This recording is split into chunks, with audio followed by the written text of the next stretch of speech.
শেষে মানুষজন কর্মস্থলে ফিরতে শুরু করেছে। আমি এখন আছি গাজীপুর চান্দনা চৌরাস্তায়। গাজীপুর চান্দনা চৌরাস্তার ঢাকা ময়মনসিংহ সড়কে থেমে থেমেই চলছে যানবাহন।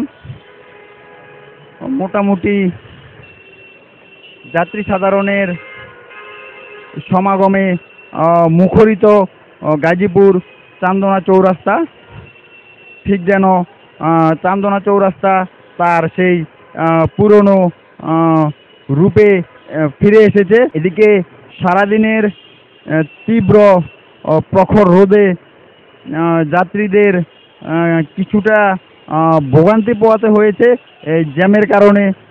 ঢাকা ময়মনসিংহ সড়কের আমাদের কাছে প্রাপ্ত তথ্য অনুযায়ী ঢাকা ময়মনসিংহ সড়কের সিডি স্টোর এবং মাওনা ময়মনসিংহ সড়কের বেশ কিছু জায়গায় মোটামুটি হালকা যানজট রয়েছে বলে জানা যায়। তাও ঢাকার টাঙ্গাইল সড়কের চিত্র যদি আপনাদের, টাঙ্গাইল মহাসড়কেও থেমে থেমেই যানবাহনগুলো চলছে।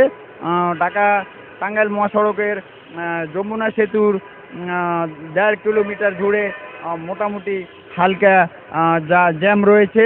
গাজীপুরের গার্মেন্টসগুলো ধীরে ধীরে খুলতে শুরু করেছে, যার জন্য ঈদে গিয়েছে তারা তাদের কর্মস্থলে ফিরে কর্মস্থলে যোগদানের জন্য গাজীপুরে এসে জড়ো হচ্ছেন। তো গাজীপুর চৌরাস্তার বর্তমান চিত্র ছিল খুবই সুন্দর। গাজীপুরে মোটামুটি হালকা যানজট রয়েছে ঢাকা ময়মনসিংহ সড়কে। এছাড়া সবই মোটামুটি পরিস্থিতি স্বাভাবিক রয়েছে বলে আমরা জানতে পারি। এদিকে গাজীপুরের যে কোনো ধরনের পরিস্থিতি, যে কোনো ধরনের অপ্রীতিকর ঘটনা নিয়ন্ত্রণ করতে সর্বোচ্চভাবে প্রস্তুত রয়েছে গাজীপুর মেট্রোপলিটনের পুলিশ। এছাড়াও